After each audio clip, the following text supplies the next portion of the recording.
नमस्कार, मैं शाहिद पठान पूजा news channel में आपका स्वागत है। आइए सबसे पहले नजर डालते हैं आज के मुख्य समाचारों पर।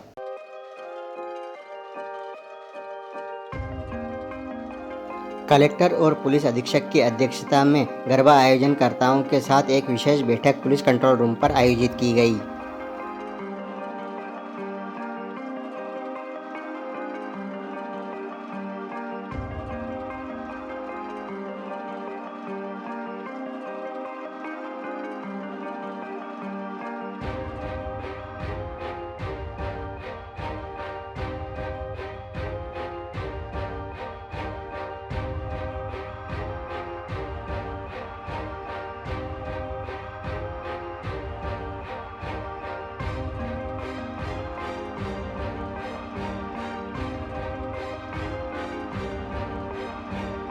सकल वाल्मीकि समाज द्वारा आरक्षण में वर्गीकरण के समर्थन में रैली और ज्ञापन का आयोजन किया गया।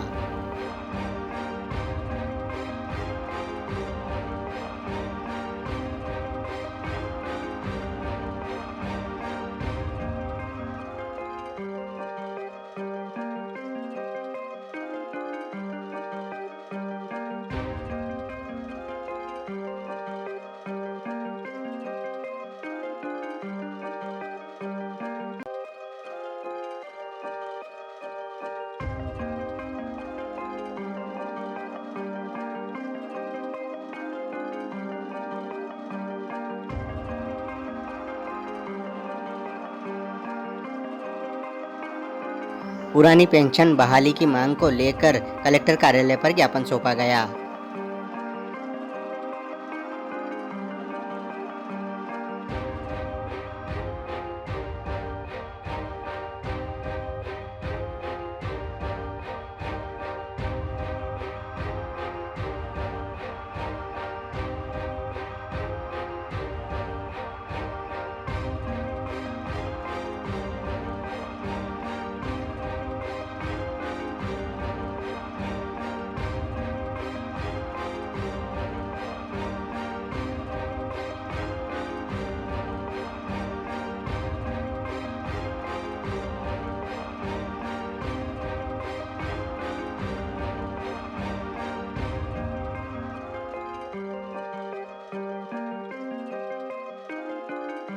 कलेक्टर और पुलिस अधीक्षक की अध्यक्षता में गरबा आयोजनकर्ताओं के साथ एक विशेष बैठक पुलिस कंट्रोल रूम पर आयोजित की गई। मंदसौर कलेक्टर श्रीमती अदिति गर्ग एवं पुलिस अधीक्षक अभिषेक आनंद की अध्यक्षता में गरबा आयोजनकर्ताओं के साथ एक विशेष बैठक पुलिस कंट्रोल रूम पर आयोजित की गई। बैठक के दौरान निर्देश दिए गए कि सभी गरबा पंडाल में सीसीटीवी कैमरे अनिवार्य रूप से लगाए जाएं। कैमरे ऐसे स्थान पर लगाएं जहां से पूरा क्षेत्र अच्छे से कवर हो सके। गरबा पंडालों में सीसीटीवी कैमरे लगाए गए हैं या नहीं लगाए गए, इस संबंध में चेकिंग भी की जाएगी। सभी गरिमामय तरीके से गरबों का आयोजन करें। आदर्श गरबा का आयोजन हो। गरबे में सुरक्षा व्यवस्था की पर्याप्त व्यवस्था हो। चारों तरफ से गरबा परिसर बाउंड्री वाल से पैक हो। किसी बाहरी व्यक्ति को प्रवेश न कराएं। अगर कोई बाहरी व्यक्ति गरबों के दौरान मोबाइल से वीडियो रिकॉर्डिंग करता है तो उसकी सूचना पुलिस को प्रदान करें। प्रशासनिक व्यवस्था की दृष्टि को ध्यान में रखते हुए बहुत अच्छे से कार्य करें। इस दौरान ध्वनि विस्तारक यंत्रों का प्रयोग कम से कम करें। न्यायालय के मापदंडों का पालन करें। गरबों में आरती 8 बजे से लेकर 9 बजे तक करें तथा गरबे रात्रि 12 बजे तक समाप्त करें। रात्रि 12 बजे पश्चात कहीं पर भी गरबा चालू अवस्था में नहीं रहेगा। गरबों में नशा करके कोई व्यक्ति प्रवेश न करें। प्रसाद बांटने के पश्चात कचरे को डस्टबिन में डालें। इसके लिए लोगों को जागरूक भी करें। साथ ही साफ सफाई की व्यवस्था तुरंत करवाएं। वॉलंटियर की सूची प्रदान करें। गरबों में महिला वॉलंटियर को स्पेशल पुलिस भी बनाया जाएगा। प्रशासनिक अधिकारी सभी को विधिवत अनुमति जारी करें। अनुमति के बाद ही आयोजन होंगे। इसके साथ ही पुलिस प्रशासन संयुक्त रूप से भ्रमण भी करें। नगर पालिका सड़कों के गड्ढों को भरें एवं साफ सफाई का ध्यान रखें। स्वास्थ्य विभाग एम्बुलेंस की व्यवस्था रखें। सकल वाल्मीकि समाज द्वारा आरक्षण के वर्गीकरण के समर्थन में रैली और ज्ञापन का आयोजन किया गया। आरक्षण में जिनका सहयोग चाहते और दलितों के अपने नेता मानते थे, लेकिन सबसे पहले उन्होंने ही आरक्षण में वर्गीकरण का विरोध किया। अब वे हमारे साथी नहीं बल्कि आरक्षण में वर्गीकरण के विरोधी हैं। अब आगे खुद की लड़ाई वंचित समाज खुद लड़ेगा, चाहे उसके लिए हजारों साल लगे। हम सब संगठित होकर वंचित समाज के लिए आरक्षण में उप वर्गीकरण के फैसले को लागू करवा कर रहेंगे और इस लड़ाई में हम अकेले नहीं हैं। देश भर का वंचित समाज हमारे साथ है। कोई भी अपने आप को अकेला न समझे। यह बात सकल वाल्मीकि समाज के वक्ताओं द्वारा आरक्षण में वर्गीकरण के समर्थन में आयोजित रैली और ज्ञापन के आयोजन के अवसर पर कही गई। वाल्मीकि समाज और वंचित समाज द्वारा सर्वोच्च न्यायालय द्वारा दिए गए अनुसूचित जाति जनजाति आरक्षण में वर्गीकरण के फैसले के स्वागत के समर्थन में रैली एवं महामहिम राष्ट्रपति द्रौपदी मुर्मू, प्रधानमंत्री नरेंद्र मोदी, मुख्यमंत्री डॉक्टर मोहन यादव व राज्यपाल के नाम ज्ञापन का आयोजन किया गया। वाल्मीकि एवं वंचित समाज का कहना है कि 1 अगस्त 2024 सर्वोच्च न्यायालय के 6-1 के सम्मानजनक फैसला दिया गया है, जो आरक्षण में वर्गीकरण के अंतर्गत कोटे में से कोटा एवं हम वंचित को 50% देकर वंचित समाज को हिस्सेदारी दी गई। इसके तहत वाल्मीकि एवं वंचित समाज सामाजिक एवं शैक्षणिक रूप से समाज की मुख्य धारा से जुड़ सकें एवं सरकारी नौकरियों में प्रतिनिधित्व मिले, ताकि वाल्मीकि एवं वंचित समाज के बच्चे डॉक्टर, इंजीनियर, कलेक्टर, एसपी एवं प्रथम श्रेणी अधिकारी बन सके। इस फैसले को लेकर वाल्मीकि एवं वंचित समाज सर्वोच्च न्यायालय को धन्यवाद ज्ञापित करता है। इस हेतु मंदसौर जिले के वाल्मीकि एवं वंचित समाज एकजुट होकर आरक्षण में वर्गीकरण तत्काल लागू हो की मांग को समर्थन में रैली और ज्ञापन का आयोजन किया गया। रैली की शुरुआत अंबेडकर चौराहा से बाबा साहब अंबेडकर की प्रतिमा पर माल्यार्पण के साथ हुई। रैली में वंचित समाज से वाल्मीकि, बरगुंडा, पासी, सिकलीगर, गांछा आदि समाजजन शामिल हुए। रैली में वंचित समाज के सैकड़ों महिला, पुरुष और युवा हाथों में तिरंगा और बाबा साहब की तस्वीर और सुप्रीम कोर्ट को धन्यवाद लिखी तख्तियां लेकर शामिल रहे। रैली में मंदसौर नगर सहित जिले के मल्हारगढ़, नारायणगढ़, नगरी, दलोदा, पिपलिया मंडी, नांदवेल, अकोदड़ा, संजीत, पहेड़ा, मगरा आदि गांवों व नगरों से लोग सम्मिलित हुए। रैली अंबेडकर चौराहा से चलकर नेहरू बस स्टैंड, भारत माता चौराहा होते हुए गांधी चौराहा पहुंची। यहां आम सभा का आयोजन किया गया, जिसमें वंचित समाज के प्रतिनिधियों ने मंच से आरक्षण में वर्गीकरण के फैसले का समर्थन किया और इसे जल्द से जल्द लागू करने की मांग की गई। आम सभा के पश्चात महामहिम राष्ट्रपति, प्रधानमंत्री, मुख्यमंत्री और राज्यपाल के नाम तहसीलदार राहुल डावर को ज्ञापन सौंपा गया। ज्ञापन का वाचन एडवोकेट आनंद तंवर ने किया। माननीय सर्वोच्च न्यायालय द्वारा 1 अगस्त 2024 को एक फैसला दिया गया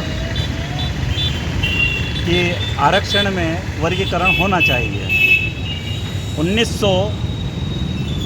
2006 से लेकर के हमारे कुछ लोग पंजाब और हरियाणा प्रदेश में इस लड़ाई को लड़ रहे थे। जो लड़ाई लड़ते लड़ते ये लड़ाई सुप्रीम कोर्ट तक गई और सुप्रीम कोर्ट में जब ये जजमेंट आया कि आरक्षण में वर्गीकरण लागू होना चाहिए और जो वंचित समाज है, जो आरक्षण का लाभ जिन्हें अभी तक नहीं मिल पाया है, उस वर्ग को 50% आरक्षण का लाभ दिया जाना चाहिए।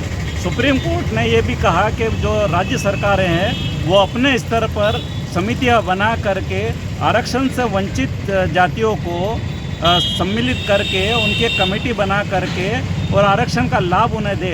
तो आज हमने वाल्मीकि समाज सहित डोम, डुमार, पासी, गांछा, सिकलीघर, कंजर और अन्य जो समाजें हैं उनके साथ मिलकर आज हमने ये माननीय सुप्रीम कोर्ट को धन्यवाद ज्ञापित करते हुए राज्य सरकार के ऊपर हमने पत्र निवेदन के लिए आग्रह पत्र हमने दिया है कि आप इस आरक्षण वर्गीकरण को जल्द से जल्द लागू करने का प्रयास करें और ताकि हमें जो छोटी समाज है, जो वंचित वर्ग है, उनको जो परिवार के जो छोटे लोग हैं, जो अभी तक चाहे वो राजनीतिक रूप से हो, सामाजिक रूप से हो, आर्थिक रूप से हो, शैक्षणिक स्तर पे हो, जिस तरह से उनका जो विकास जिस तरह से होना चाहिए वो नहीं हो पाया है, तो इस आरक्षण वर्गीकरण से उन तमाम लोगों का लाभ हो सके।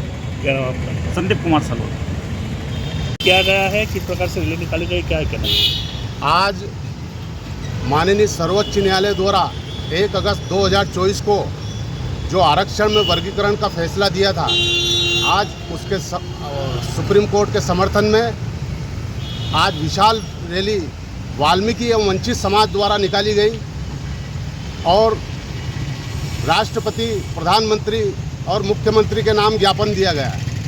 हमारी सरकार से यही मांग है कि आरक्षण में वर्गीकरण जो किया है उसे मध्य प्रदेश ही नहीं पूरे भारत में लागू किया जाए, यही हमारी मांग है।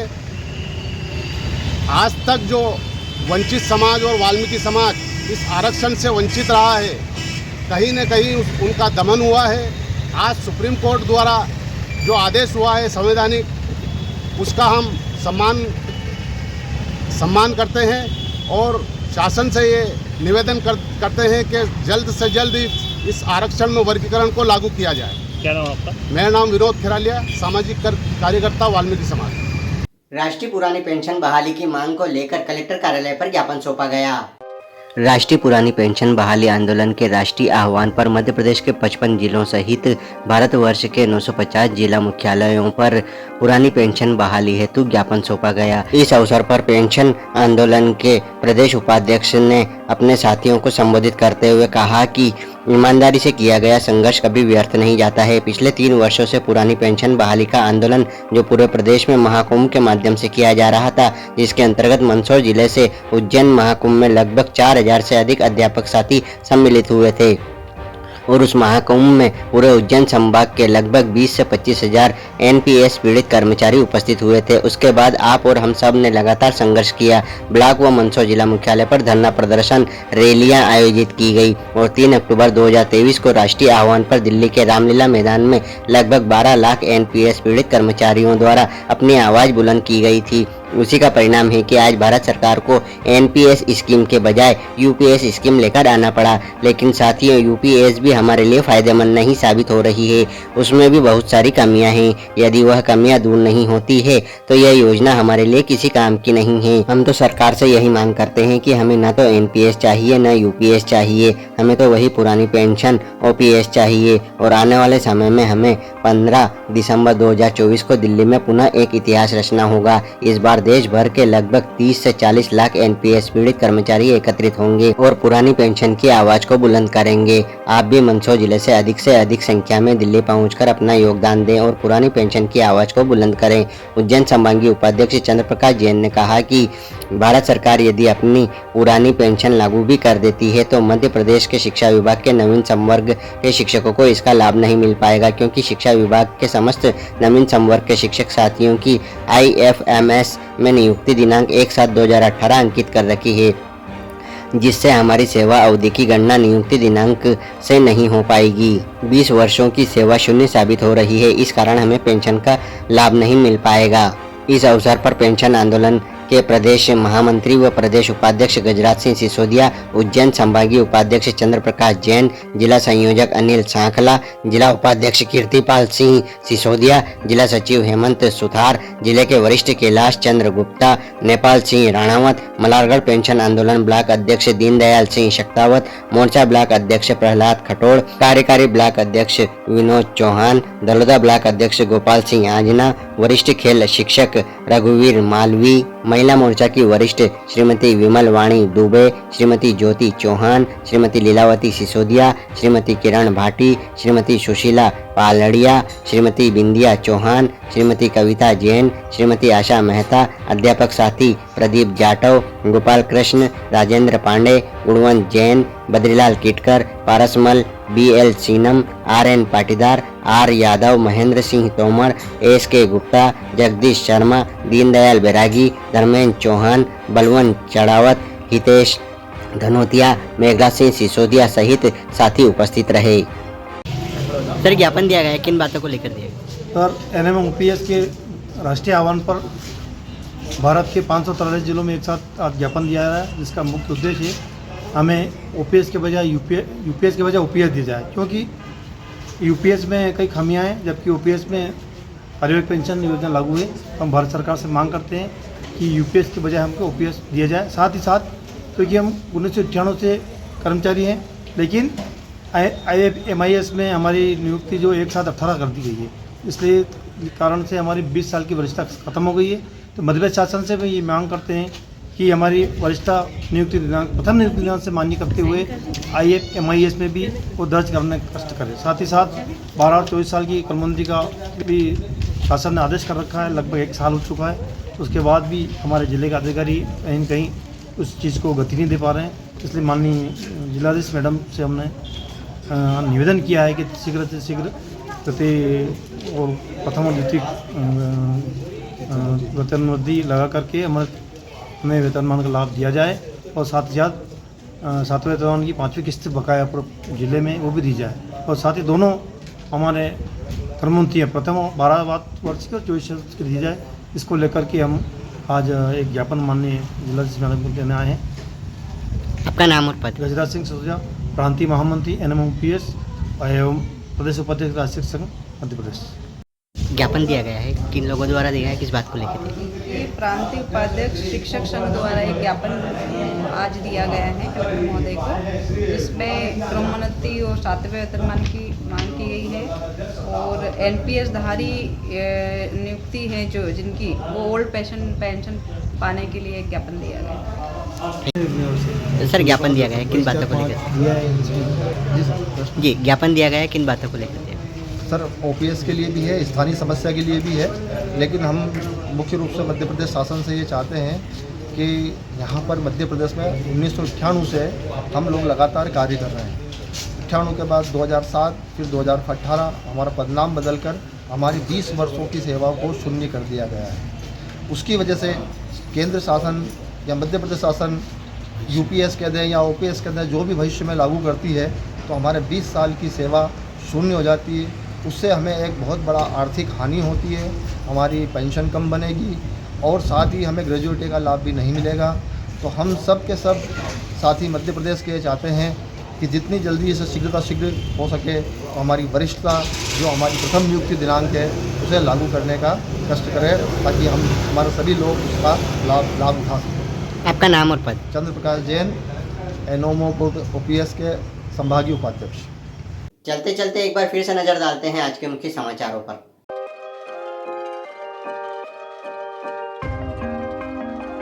कलेक्टर और पुलिस अधीक्षक की अध्यक्षता में गरबा आयोजनकर्ताओं के साथ एक विशेष बैठक पुलिस कंट्रोल रूम पर आयोजित की गई।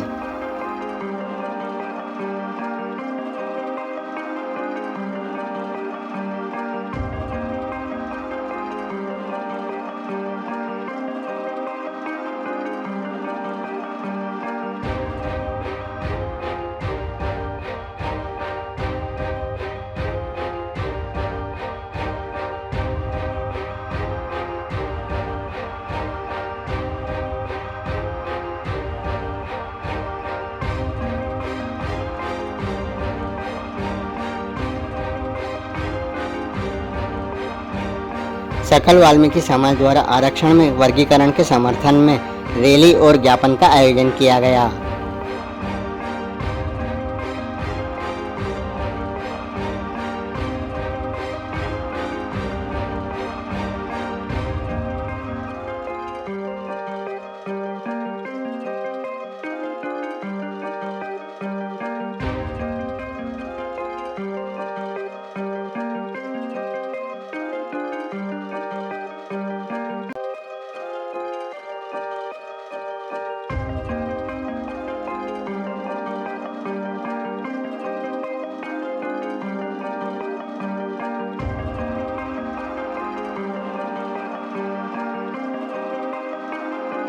पुरानी पेंशन बहाली की मांग को लेकर कलेक्टर कार्यालय पर ज्ञापन सौंपा गया।